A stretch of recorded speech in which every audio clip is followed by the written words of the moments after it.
Mismong si Ombudsman Boying Remulla ang nagsabi na ipinaaresto na ng ICC si Senator Bato de la Rosa kaugnay sa madugong war on drugs. Nasa frontline ng balitang yan si Camille Samonte.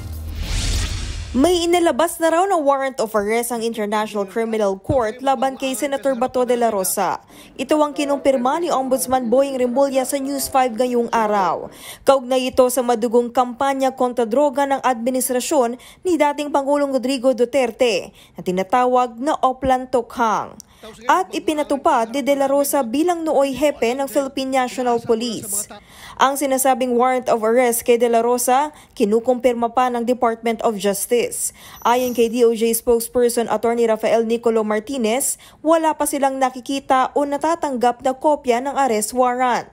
Pati ang Center for Transnational Crimes, wala pa raw natatanggap na red notice mula sa ICC, ayon kay Interior Secretary John Vic Remulla. Wala pang pahayag sa Senator De La Rosa hinggil dito. Sinusubukan pa ng News 5 na kunin ang kanyang panig at ang kanyang lokasyon. Kahapon lang, nag-post siya sa pagbisita niya sa mga naapektuhan ng Bagyong Tinyo sa Cebu. Sa isang post naman ng kanyang kaalyado at counsel na si Attorney Israelito Torion, sinabi nitong aware sila sa arrest warrant umano laban kay De La Rosa, pero hindi pa raw nila ito makumpirma. Hintayin daw muna ang verified information mula sa mga otoridad o sa mismong ICC. Kung totoo man, nagtitiwala raw sila na aaksyon ng gobyerno ng Pilipinas nang naaayon sa batas at dadaan muna sa local judicial confirmation base sa konstitusyon at due process. Wala pang pahayag ang Malacanang tungkol sa umano'y arrest warrant kay De La Rosa.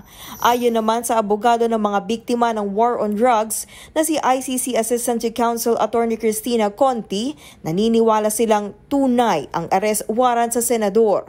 Dapat daw ipatupad ng Marcos administration ang pag-aresto kay De La Rosa at isuko siya sa ICC bilang bahagi ng obligasyon ng Pilipinas sa korte. Pero ayon kay Senate President Tito Soto, hindi niya hahayaang may maarestong senador sa loob ng Senado bilang institutional courtesy sa senador. Pero ibang usapan na raw kung sa labas ng Senado aarestuhin ang mangbabatas. Sakaling arestuhin nga si Senator De La Rosa, dadalhin siya sa ICC sa The Hague, the Netherlands, kung saan nakakulong ngayon si dating Pangulong Duterte. Sa ngayon, wala pang petsa ang confirmation of charges hearing ng dating Pangulo.